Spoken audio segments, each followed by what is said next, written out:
Hello बच्चों, study point with अनार सिंह में आपका स्वागत है। आज मैं आपको मेंसुरेशन का सबसे इम्पोर्टेंट चैप्टर सर्कल के बारे में बताऊंगा। साथ ही साथ सर्कल की डायमीटर, एरिया, सेक्टर एरिया और सर्कल की परिधि, व्यास और अर्धवृत्त यानी सेमी सर्कल के बारे में भी बात करेंगे। साथ ही साथ इसमें जो मेजर और माइनर एक्सिस में किस तरह से पार्ट को सॉल्व करते हैं, आइए उसके बारे में भी बताएंगे। तो आप सब ध्यान से समझेंगे कि सर्कल होता क्या है। सबसे पहले सर्कल को आप पढ़ने के लिए आपको ये पता होना चाहिए सर्कल होता क्या है। तो सर्कल को हिंदी में वृत्त कहते हैं।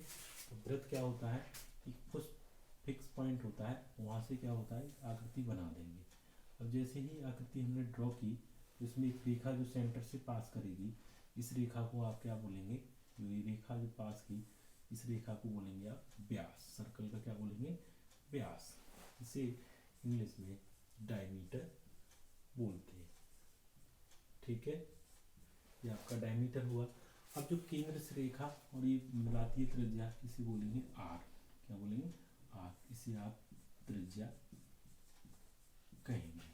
ठीक है, अब कोई भी सर्कल होगा उसमें जो सेंटर होगा वो उसे ओ आप मान सकते हैं। अब सर्कल में जो हमारा वृत्त की परिधि होती है यानी सरकमफ्रेंस ऑफ सर्कल होता है, यानी वृत्त की परिधि, वृत्त की परिधि और व्यास, वृत्त का क्या होता है व्यास, इन दोनों का अनुपात क्या होता है पाई। क्या होता है पाई, जिसके वैल्यू 22/7 या 3.14 होती है। अब जो सर्कल होता है उसकी जो त्रिज्या होगी वो क्या होगी आर। क्या रहेगी, त्रिज्या को आपको किससे रिप्रेजेंट किया हुआ है, आर से। तो आर जो होती है वो क्या होती है 2 इंटू डायमीटर। त्रिज्या होती है वो व्यास की क्या होती है आधी होती है। त्रिज्या होगी व्यास की आधी, तो ये हो जाएगा d/2। तो d बराबर हो जाएगा 2r। d बराबर क्या हो जाएगा 2r, यानी त्रिज्या व्यास की आधी और व्यास त्रिज्या का दोगुना। अब इसका जब एरिया की बात करेंगे, जब ये सर्कल होगा तो इसका जो एरिया होगा तो एरिया होगा पाई आर स्क्वायर। ठीक है, सर्कल का एरिया क्या होता है पाई आर स्क्वायर। और सर्कल की जो परिधि होती है, सरकमफ्रेंस होती है सर्कल की, वो होती है 2 पाई आर। क्या होगी 2 पाई आर। सर्कल के बारे में आपने इतना जाना।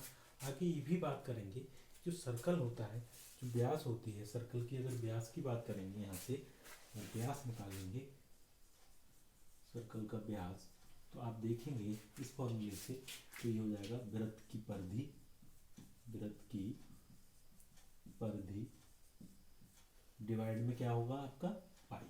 ये सर्कल का व्यास हो जाएगा, सर्कल का वृत्त की परिधि अपॉन पाई। ठीक है, ये सर्कल का व्यास बन जाएगा।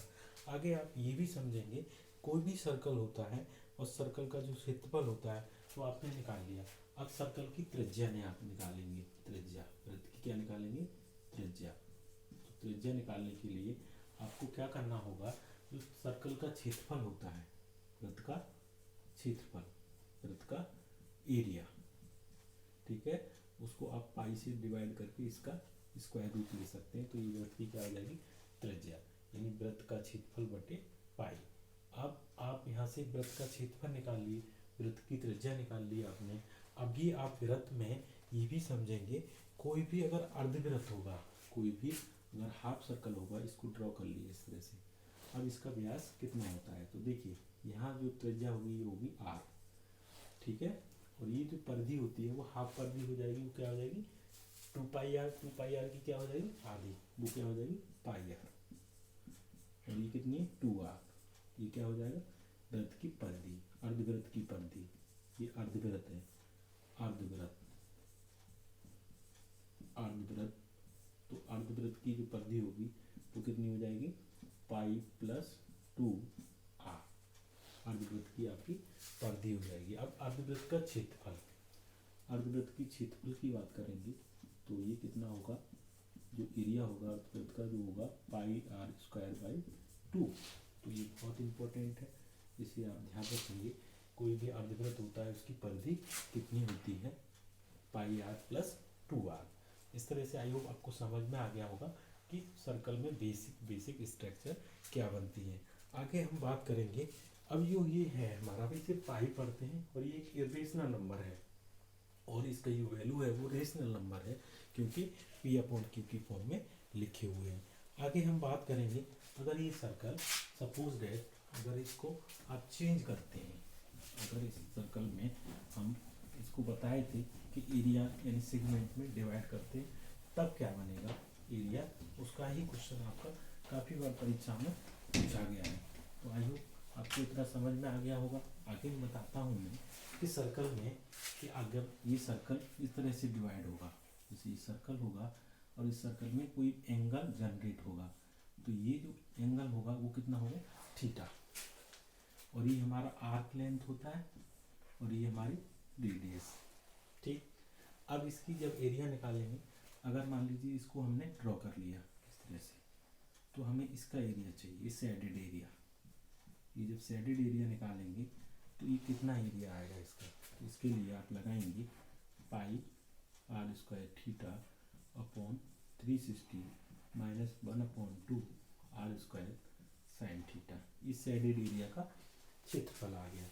अगर सपोज दैट हमें पूरा अगर सर्कल है और उसमें ये सर्कल है और इसमें पूरा जो आपका सेगमेंट बन रहा है इसका एरिया निकालना है, तो इसके लिए आएगा पाई आर स्क्वायर थीटा अपॉन 360। ये आपका क्या आ गया, सेक्टर जो एरिया है उसका क्षेत्रफल। अगर मान लीजिए इसकी आर्क लेंथ पूछेगा आपसे कि आर्क लेंथ कितनी होगी, तो उसके लिए आप क्या लगाएंगे 2 पाई आर थीटा अपॉन 360। अगर लेंथ पूछेगा तो यह पाई आर थीटा अपॉन 180।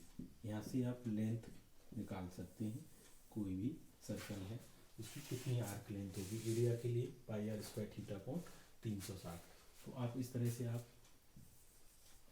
तैयार कर सकते हैं सर्कल को, मेनली कौन कौन से फॉर्मूले के थ्रू आप सॉल्व करेंगे। आइए अब बात करते हैं इस सर्कल की कुछ एप्लीकेशंस की। एप्लीकेशंस में आपने क्या क्या सीखा उनको इकट्ठा मैं बताऊंगा कि सर्कल में आप और कौन कौन से पॉइंट याद रखेंगे। तो बाकी पॉइंट मैं आपको बारी बारी से समझाता रहूँगा कि कौन सी पॉइंट और इम्पोर्टेंट हो सकते हैं। तो देखिए, इसमें सबसे पहले आपने सीखा सर्कल का एरिया पाई आर स्क्वायर,